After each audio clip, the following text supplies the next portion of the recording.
She didn't see it coming. One moment, they were just two girls arguing at a party. The next, one of them was dead. But the twist, it's the last thing anyone expected. What happened on that fateful night in 2001? And why did it end in tragedy for both families? A life lost, and another taken by her own hands. This is a story of anger, betrayal, and an unimaginable chain of events. Stay with me, because you won't believe how it all ends. Los Angeles. It's a place where dreams are made and shattered. In the upscale neighborhoods, where money flows like water and luxuries are part of daily life, the story of 17-year-old Katrina Sarkissian stands out. She was rich, she was beautiful, and she was about to become infamous for something that would haunt her family forever. But there's another side to this story, one of innocence, ambition, and a future cruelly snatched away. Katrina had everything a teenager could dream of. A mansion in one of LA's wealthiest neighborhoods. A mother who indulged her every whim. A younger sister who admired her. And a life that many would envy. But on the inside, things were falling apart. Beneath the surface of a picture-perfect life, Katrina was battling demons. Rage. Addiction. A struggle with herself that no one could understand. By 8th grade, she had already started down a dangerous path, spiraling into rebellion, missing classes, clashing with classmates, and using drugs and alcohol as her escape. Cut to a shot of a luxurious house in a pristine neighborhood, juxtaposed with images of teenage rebellion, a cracked mirror, and pills scattered on a table. But despite everything her mother, Angelique, did to spoil her daughters with all the riches in the world, nothing seemed to stop Katrina from losing herself. She was expelled from one of LA's top schools, sent to a therapy facility in Utah, only to escape back to California before her treatment was even finished. Angelique's response: she refused to let her daughter associate with low life, shutting down any chance for Katrina to heal. On the other side of town, 15-year-old Deanna Maran couldn't have been more different. A straight-A student, athletic, talented, and from a humble, hard-working immigrant family, Deanna was the picture of promise. She had dreams, she had hope, and she had a future ahead of her. But she also had something Katrina lacked: empathy, compassion, and a sense of responsibility. Deanna would soon be drawn into a world she never asked for. And on the night of November 17th, 2001, it would lead to her tragic death. Deanna, known for always standing up for what was right, had no idea that her compassion would soon bring her face to face with a fury she could never have imagined. It was supposed to be an ordinary high school party, a night of drinking, smoking, and hanging out with friends. No parents, no rules, just chaos in a Westwood mansion. About 40 high schoolers crowded the yard, laughing and making memories that would last a lifetime, or so they thought. Deanna and her friends arrived in the midst of this party, only to witness a scene that would escalate quickly.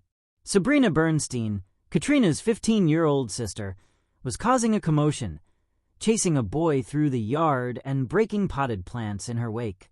Deanna, never one to sit idly by, confronted Sabrina. She told her to calm down and stop causing trouble. A minor confrontation, or so it seemed. What happened next was a brief shoving match, and Sabrina was left on the ground in tears, humiliated in front of everyone. She ran to the corner of the yard and dialed her older sister, Katrina, and that's when everything changed. Katrina arrived at the party furious. She stormed into the yard, demanding to know who had hurt her sister. When she spotted Deanna, the rage in her eyes was unmistakable. Deanna, standing her ground, admitted it was her. But what happened next? Well, that's where things take a turn for the worse. Seconds later, Katrina lunged. She punched Deanna hard in the chest. And then the unimaginable happened. The crowd, egged on by adrenaline, chanted for the girls to fight. But this wasn't a fight. it was an execution. Deanna stumbled, gasping for air, clutching her chest. The onlookers watched in horror as she collapsed to the ground, blood spilling from a wound no one had seen coming. As the party dispersed, no one knew the full extent of the damage. Deanna was rushed to the hospital, but it was too late. She was pronounced dead from a stab wound to the heart. But there was one question that haunted everyone. How had it happened?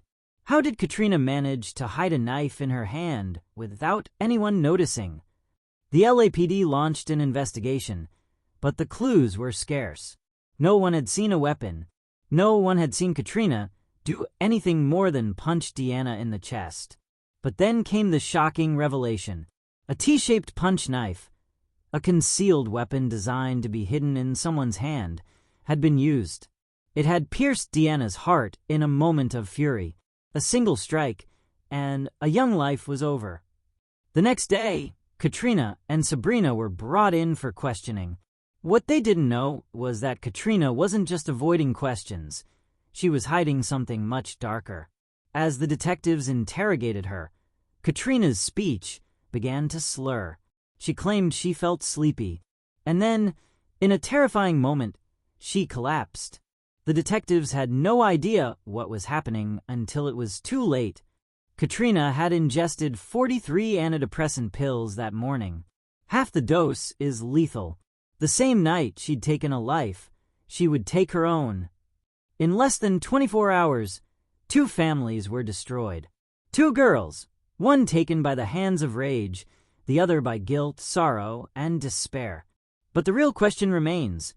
What happened in Katrina's mind that led her to this point? Was she just a victim of her circumstances? Or was she a ticking time bomb all along, ready to explode at any moment? The story of Katrina and Deanna's tragic deaths leaves so many unanswered questions.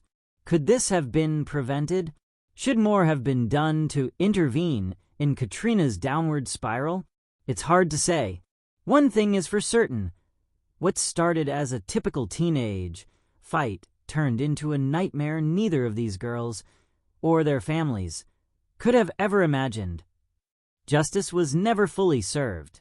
Katrina's suicide meant that no one would ever hear her side of the story in court. And for Deanna, her family was left to mourn a bright, promising future that was taken too soon. But in the end, the tragedy of this case is not just about the lives lost, but about the deeper questions we're left with. What does it take for a young person to snap? And how can we stop it before it's too late? What do you think? Was this a case of a girl who couldn't handle her demons? Or was this just a tragic series of events that spiraled out of control? Let us know your thoughts in the comments below. And if you found this story chilling, don't forget to like and subscribe for more real-life mysteries. The truth is out there, but will we ever truly know it?